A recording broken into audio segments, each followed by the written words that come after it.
Taluk YN Hosakote ಹೋಬಳಿ ವ್ಯಾಪ್ತಿಯಲ್ಲಿ ಬರುವ ಕರ್ನಾಟಕ ದಲಿತ ಸಂಘರ್ಷ ಸಮಿತಿ ಗ್ರಾಮ ಶಾಖೆ ಬದನಕಲ್ಲು ಗ್ರಾಮದಲ್ಲಿ ಡಾಕ್ಟರ್ ಬಿಆರ್ ಅಂಬೇಡ್ಕರ್ ಅವರ ಯುವಕ ಸಂಘದ ವತಿಯಿಂದ ಅಂಬೇಡ್ಕರ್ ಜಯಂತಿ ಹಾಗೂ ಬಾಬು ಜಗಜೀವನ್ ರಾಮ್ ಜಯಂತಿ ಆಚರಿಸಲಾಯಿತು. ಬದನಕಲ್ಲು ಗ್ರಾಮದಲ್ಲಿ ಅಂಬೇಡ್ಕರ್ ಹಾಗೂ ಬಾಬು ಜಗಜೀವನ್ ರಾಮ್ ಅವರ ಭಾವಚಿತ್ರಗಳನ್ನು ಹೊತ್ತು ಮೆರವಣಿಗೆ ಸಾಗಲಾಯಿತು. ಈ ವೇಳೆ ಮಹಿಳೆಯರು ಕಳಸ ಹೊತ್ತು ವಿಶೇಷ ಸ್ವಾಗತ ಕೋರಿದರು. ಕುಣಿತ ಟಮಟೆ ವಾದ್ಯಗಳೊಂದಿಗೆ ಮೆರವಣಿಗೆ ನಡೆಸಲಾಯಿತು.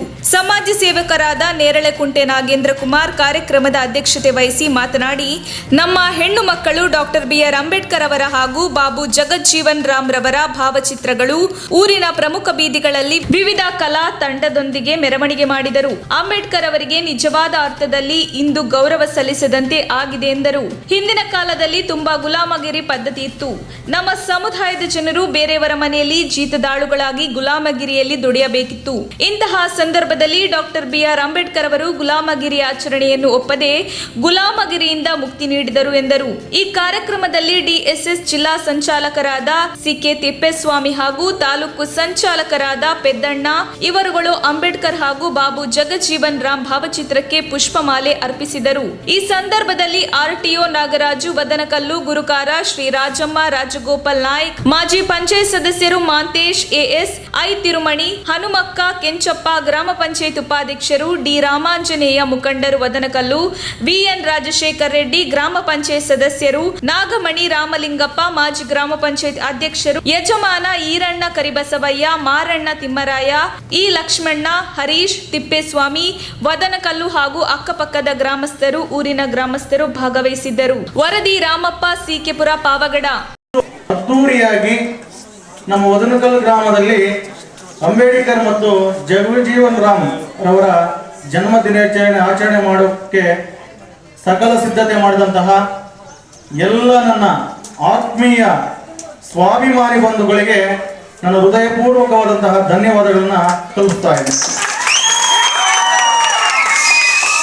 ಅದರಲ್ಲಿ ವಿಶೇಷವಾಗಿ ನಮ್ಮ ಹೆಣ್ಣುಮಕ್ಕಳು ಇಷ್ಟೊಂದು ತಾಳ್ಮೆಯಿಂದ, ಇಷ್ಟೊಂದು ಸ್ವಾಭಿಮಾನದಿಂದ ಅಷ್ಟು 1.5-2 ಕಿಲೋಮೀಟರ್ ದೂರ ಬರೀ ಕಾಲಿನಲ್ಲಿ, ಬಿಸಿಲಿನಲ್ಲಿ,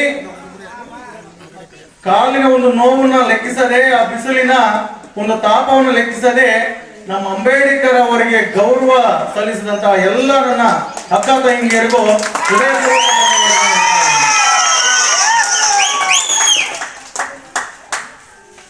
ಮೊದಲಿಗೆ ಈ ಒಂದು ಗ್ರಾಮಕ್ಕೆ ನಾನು ಕೃತಜ್ಞತೆ ಸಲ್ಲಿಸಬೇಕಾಗಿದೆ. ಯಾಕಂದ್ರೆ ಎಲ್ಲೋ ನೇರಳೆಕುಂಟೆ, ಪೌಡ ತಾಲೂಕಿನ ಆ ಲಾಸ್ಟ್ ಭಾಗದಲ್ಲಿರುವಂತಹ ಒಂದು ನೇರಳೆಕುಂಟೆಯಲ್ಲಿ ವಾಸವಾಗಿರುವಂತಹ ನನಗೆ ಬದನಕಲ್ಲಿ ಗ್ರಾಮಕ್ಕೆ ಕರೆಸಿ, ಇಲ್ಲ ಅಣ್ಣವರೇ, ನೀವು ನಮ್ಮ ಗ್ರಾಮದ ನಮ್ಮ ಅಂಬೇಡ್ಕರ್ ಜಯಂತಿಯ ಅಧ್ಯಕ್ಷತೆಯನ್ನು ವಹಿಸಿ ಈ ಕಾರ್ಯಕ್ರಮಕ್ಕೆ ಬರಲೇಬೇಕಂತ ಹೇಳ್ಬಿಟ್ಟು ಎಲ್ಲ ನನ್ನ ಆತ್ಮೀಯ ಯುವ ಮಿತ್ರರು ನನ್ನನ್ನ ಒತ್ತಾಯದ ಮೇಲೆ ಗಲಭೆ ಹೇಳಿದೆ. ನನಗೆ ಬೇಡ, ಅಧ್ಯಕ್ಷತೆ ಬೇಡ, ನಾನೊಬ್ಬ ಅತಿಥಿಯಾಗಿ ನಿಮ್ಮಲ್ಲಿ ಒಬ್ಬನಾಗಿ ಬರುತ್ತೇನೆ ಅಂತ ಹೇಳಿದ್ರು ಸಮೇತವಾಗಿ, ಇಲ್ಲ, ನಿಮ್ಮ ಅಧ್ಯಕ್ಷತೆಯಲ್ಲೇ ನಾವು ಮಾಡ್ತೀವಿ ಅಂತ ಹೇಳ್ಬಿಟ್ಟು ನನಗೆ ಅಧ್ಯಕ್ಷತೆ ಸ್ಥಾನ ಕಲ್ಪಿಸಿದಂತಹ ಎಲ್ಲ ನನ್ನ ಬದನಕಲ್ಲು ಗ್ರಾಮದ ಎಲ್ಲರಿಗೂ ಕೃತಜ್ಞತೆಗಳನ್ನು ಸಲ್ಲಿಸ್ತಾ ಇದ್ದೀನಿ. ಈಗಾಗಲೇ ಸಮಯದ ಅಭಾವ ಇದೆ, ಯಾರು ಊಟ ಮಾಡಿಲ್ಲ, 5 ಗಂಟೆ ಆಗ್ತಾ ಬಂದಿದೆ. ಬೆಳಿಗ್ಗೆ ನಾವು ಕೂಡ ಟಿಫನ್ ಮಾಡಿ ಬಂದಿರೋರು 8 ಗಂಟೆಗೆ. ಆದರ್ಶಗಳನ್ನ, ಅವರ ಚಿಂತನೆಗಳನ್ನ ತಾಳ್ಮೆಯಿಂದ ಕೇಳ್ತಾ ಇದ್ದಾರಲ್ಲ, ನಿಮ್ಮ ಒಂದು ಸ್ವಾಭಿಮಾನಕ್ಕೆ ನನ್ನ ಒಂದು ಧನ್ಯವಾದಗಳು. ನಾನು ಅಂಬೇಡ್ಕರ್ ಅವರ ಬಗ್ಗೆ ಕೆಲವೊಂದು ವಿಚಾರಗಳನ್ನ, ಸಮಯದ ಅಭಾವ ಇರೋದ್ರಿಂದ ಕೆಲವೊಂದು ವಿಚಾರಗಳನ್ನ ಮಾತ್ರ ಹೇಳ್ತಾ ಹೋಗ್ತೀನಿ. ಅಂಬೇಡ್ಕರ್ ಅವರು ಎಷ್ಟು ಸ್ವಾಭಿಮಾನಿ ಅಂದ್ರೆ, ಅಣ್ಣ ತಮ್ಮಂದ್ರೆ, ಮಾವಂದ್ರೆ ಹಾಗೂ ಬದನಕಲ್ಲಿ ಗ್ರಾಮ ಪಂಚಾಯತ್ ಗ್ರಾಮದ ಎಲ್ಲ ನನ್ನ ಅಣ್ಣ ತಮ್ಮಂದ್ರೆ ಹಾಗೂ ಅಕ್ಕ ತಂಗಿಯರು, ಡಾಕ್ಟರ್ ಬಿಆರ್ ಅಂಬೇಡ್ಕರ್ ಅವರ ಜಯಂತಿಯನ್ನು ಇಷ್ಟೊಂದು ಸುಮಧುರವಾಗಿ ನಮ್ಮ ಅಪ್ಪ ಅಮ್ಮವರು ಇಲ್ಲಿ ಇದ್ದಿದ್ರೆ ತುಂಬ ಸಂತೋಷ ಪಟ್ಟಿರೋರು. ಯಾಕಂದರೆ ನಮ್ಮ ಎಲ್ಲ ಇಲ್ಲಿರತಕ್ಕಂಥ ಎಲ್ಲರೂ ನಮ್ಮ ಮಾವಂದರು, ಭಾವಂದರು, ಅಣ್ಣ ತಮ್ಮಂದ್ರು ಅಷ್ಟೇ. ಅವಾಗಿಂದ ಯಾವಾಗ ಜೊತೆಯಲ್ಲಿ ನಮ್ಮ ತಂದೆ ತಾಯಿ ಇರುವಾಗಲಿಂದನೂ ಜೊತೆಯಲ್ಲೇ ಇದ್ದೀವಿ. ಮಿಸ್ ಆಗಿದೆ ಅಂದ್ರೆ ನಮ್ಮ ಭೀಮ್ ಜೈನ್. ಇದು ಈಗ ಕಾಲ ಕೂಡು ಬಂದಿದೆ. ತುಂಬಾ ಸಂತೋಷ ಆಯ್ತು. ಅಣ್ಣವರು ಫೋನ್ ಮಾಡಿ ನಂಗೆ ಹೇಳಿದ್ರು, ನಂಗೆ ಬರೋಕ್ಕಾಗೋದಿಲ್ಲ, ನೀವು ಹೋಗ್ಬರ್ರಿ ಅಂತ. ತುಂಬಾ ಸಂತೋಷ ಆಯ್ತು.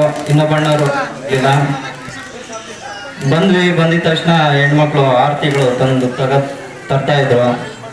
ತುಂಬಾ ಸಂತೋಷ ಆಯ್ತು. ಹೆಣ್ಮಕ್ಳು ಜೈ ಭೀಮ್ನ ಅವ್ರ ನಡೆ ನುಡಿಗಳನ್ನ ಉಳಿಸತಕ್ಕಂಥ ಶಕ್ತಿ ಇರೋದೀಗ ಹೆಣ್ಮಕ್ಳ ಕೈಲಿದೆ. ಹೆಂಗೆ ಅಂದ್ರೆ ಮಕ್ಕಳಿಗೆ